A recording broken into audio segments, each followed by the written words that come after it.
And then we now proceed to the exact equations. Okay? So kung ang ano natin, hindi na siya separable, ang given na differential equation, hindi na rin siya homogeneous. So we can try solving also kung exact naman siya. Check natin kung exact naman yung isang differential equation. So how do we determine if your differential equation is exact? Exact ang differential equation kung yung partial derivative ng m with respect to y ay equal sa partial derivative ng n with respect to x. Okay? Kung equal yon, that is therefore, this equation now is therefore exact. Okay? And then, the solution is now f is equal to c to your differential equation. And then, take note from calculus, we have your partial of f with respect to x is equal to m. Okay? And then, your partial of f with respect to y is equal to n. And then, the function f of x and y, your f can be obtained from using the either of the two equations. So, kung ito yung ginamit mo, ito na yung magiging solution mo. Kung ito naman, ito na siya. Ito naman. Okay? So, please take note that, okay, yung una natin, we integrate this with respect, okay, partially lang, integrate partial with respect to x. Okay? Partial lang. Dito sa second, okay, integrated partially naman with respect to y. So, other variables treated as constant na. So, for the first case, with respect to x to, therefore your y is constant. Dito naman, with respect to y, therefore your x is constant. Okay? Solve tayo ng isang problem. So, solve the equation 3x times xy minus 2 dx plus x cubed plus 2y dy. Okay? So, from the given, so we have your m is equal to, so distribute natin. So, we have 3x squared y minus 6x. And then yung n is, ito naman, sulat lang natin, x cubed plus 2y. Okay. Partial derivative tayo. So, exact daw siya kung yung partial ng m with respect to y ay equal sa partial ng n with respect to x. Okay? Paano yan ngayon? So, we now have the partial of m with respect to y that is, okay? Suot mo na yung given. Tingnan mo na yung given ulit. Ito yung given. Ayan. Okay natin. And then yung isa.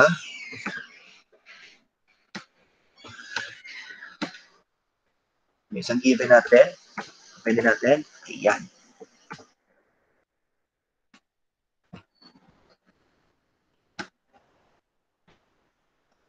Ayan.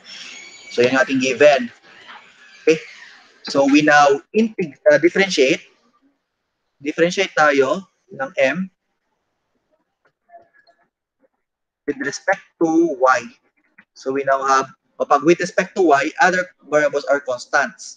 So, ito, yung x mo is constant. So, constant ito ha. And then ito, constant din. So, we now have 3x squared. Okay, constant yung 3x squared. Your derivative of y is 1. So, and then, times 1 yan. Minus 6x, your 6x is constant, therefore that is 0. And then, partial ng n with respect to x. Okay, y is constant. So, yung y mo is constant. Okay. So, we now have derivative ng x cubed, that is 3x squared. And then, your derivative ng constant is 0. So, therefore, since this is equal, since equal to, therefore, your equation is, the given equation is exact. Okay? Exact yan. Okay. So, we now have to solve for your f. So, from calculus, nalala natin, your partial of f with respect to x is equal to m. Okay, yung m natin is 3x squared y minus 6x. And then, yung partial ng f with respect to y, That is yung n. Ayan yung n natin. Ayan yung n natin. Ayan yung n. Okay? This is our n. And then, meron tayong dalawang equations na pwedeng galawin. Na pwedeng gamitin. So, first equation is this one. And the second equation is this one. Okay, so first, we try to solve for f using equation 1. Dito tayo sa number 1. Try natin to. Okay, so pag yan, okay, so we have now your partial of f is equal to the quantity 3x squared y minus 6x, derivative, partial derivative of x. Okay, partial x. Okay, so integrate natin to. Okay, so pag integrate tayo, take note, we integrate with respect to x. Okay, with respect to x. Therefore, other variables are treated as constants. So, ito constant yung 3, syempre. And then your y is constant. So, we now have the integral of, okay, labas natin yung constants. So, we now have, yung 3 and y, constant yan. So, we have 3y. Integral of x squared, dx, minus yung 6 constant, the integral of x, partial of x. Okay. So, that is now, integrate natin. F is equal to 3y x squared. X squared. Integral niyan is x cubed over 3 minus 6. Integral ng x is x squared over 2. Plus your constant. Anong constant natin in this case? Ang constant natin is yung y na variable. Di ba? Constant din yung y. So, we can write your constant. Imbes na c, we can write that as your function of your t, which is a function of y. Okay, since yan yung constant. Simplify natin. We now have f is equal to x cubed y minus 6 divided 2, that is 3. 3x squared plus t of y. Okay. Okay, mula dito, tayo ay mag-differentiate naman tayo. Pero with respect to y. So we differentiate f partially tayo. Partial. With respect to y. So we now have the partial of f with respect to y. That is equal to, with respect to y, your x is constant. Constant yung x, ha? Okay. So we now have constant yung x. So with respect to y, we have x cubed. Yung y mo is, derivative niyan is 1. Plus, derivative ng ty. That is t prime of y. Okay, and then take note, from calculus nga sabi natin kanina, yung partial of f with respect to y, that's equal to n. Okay? Ano ba yung n natin? Yung n natin, ito, x cubed plus 2y. Okay? Mula dyan, equate natin yan sa n, which is x cubed plus 2y. Okay? And then, merong x cubed sa both sides ng term. So, we can cancel this. Cancel natin yan. So that we now have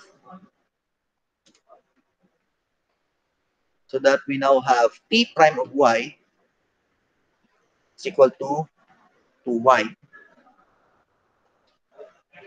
Okay? And then integrating that, we have now ty. Integrate mo yan. That is 2 times y squared over 2. That is simply y squared. Now, gagawin natin sa ty na nakuha. Substitute mo sa f. Yung sa ty dito. So, we now have f is equal to x cubed y minus 3x squared plus y squared. And then, ang sabi natin, okay, ang sabi natin kanina, dito tayo ha, your solution to the exact differential equation is this one. Okay? So we now have the solution. We have F is equal to C. So therefore, okay, equate natin sa C to. So therefore, our solution to the exact differential equation is this one. Okay. So ito yung ating solution.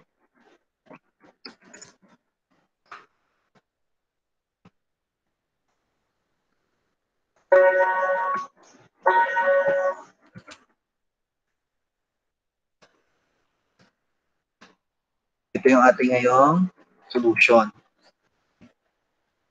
So we have x cubed y minus 3x squared plus y squared is equal to c. So ito yung ating ngayong general solution. Okay. Yan kung doon tayo sa number 1 kumuha. Okay. Ito number 1, dito tayo kumuha eh. Paano naman ko yung number 2? Paano ko yung number 2 yung kinuha natin? Okay. Number 2. Paano kung yan kinuha natin number 2? So from number 2, okay. From number 2, okay. We now integrate that with respect to y. And then holding x as constant. So we now have partial of f is equal to the quantity x cubed. So tingnan natin, parehas lang yung sagot mo kuha natin. Plus 2y. And then, so with respect to y. Integrate natin yan. Okay, integrate natin to. So you now have f. And then take note, we integrate partially with respect to y. So ito, constant yung x. And then, okay, yun lang. Constant yung x mo dyan. And then, labas natin yung constant na x. So you have x cubed times the integral of your partial of y plus, 2 is constant, integral of y, and then you have your partial of y. Okay, solving for the integrals, that is f is equal to x cubed y plus 2 times the quantity y squared over 2. Yan ang integral ng y dy. Plus your constant. Your your constant is x. So t of x. And then canceling 2. So we now have f is equal to x cubed y plus y squared plus t of x. Okay. Okay, next, after obtaining f, we differentiate, okay, f partially, so ito ba yung L? Partially, with respect to x tayo. With respect to x. So we now have the partial of f with respect to x. That is, constant yung y pag ganito. So constant yung y, constant yung y. So we now have x cubed, with respect to x. So we have x cubed, that is 3x squared, times your constant y, plus, y squared is constant, derivative niyan is 0, plus, tx, that is now t prime of x. Okay, and then sabi natin kanina, your partial of f with respect to x is equal to m. We equate this sa m. Yung m natin is 3x squared y minus 6x. Ayan. So, meron both sides na 3x squared y, cancel. So, we now have t prime of x. That is negative 6x. Okay? It's negative 6x. 3x squared y minus 6x. Okay. And then, we now integrate that one with respect to x. That is negative 6. That's the quantity x squared over 2. Okay? We simply now have, dito na lang, we have now negative 3x squared. Substitute that to your f. It's equal to x cubed y plus y squared minus 3x squared. Okay. And then this is equal to C. C is your F is equal to C. Okay? And then, okay, this is now our answer. We have now the solution, x cubed y plus y squared minus 3x squared is equal to C. This is now our general solution. Okay? So kung mapansin niyo, parehas lang yan doon sa kanina. So from yung sa kanina, ito. Ito yung kanina. Yan yung kanina. Kung makita nyo, parehas lang sila. Parehas lang yung dalawa. So you can start with either doon sa partial of f with respect to x or sa partial of f with respect to y. It's either. Kung saan sa dalawa, you will have the same answer. X cubed y plus y squared, parehas y squared, minus 3x squared is equal to c. So same answer. So kahit saan ka mag-start sa dalawa, you can start either with this one. Okay? Kaya start dito. Kaya ka mag-start dito or you can start in here. Pero ang isang rule natin dyan, okay, ang isang ruling, kung gusto nyo mapadali ang buhay ninyo, ang isang rule dito is dapat you select the simpler sa dalawa. Kung ano mas simple para sa inyo. Kung para sa akin ang mas simple dito, ito siguro, yung sa n, mas simple ito tingnan. X cubed plus 2y. So gamitin natin to first step. So we now integrate natin yung partial ng f. So ito na yung sa step, yung sa number 2 kanina. So integral ng quantity x cubed plus 2y. So with respect to y. O yan, so integrate mo na yan. Ito na yung step kanina sa baba. Ito na yan. Ito na yan. Yan. So mas madali pala siya. Dahil siya tingnan. So pwede rin yan. Pwede naman tong sa 1. So it's your choice kung saan sa dalawa ang inyong gagamitin. Okay?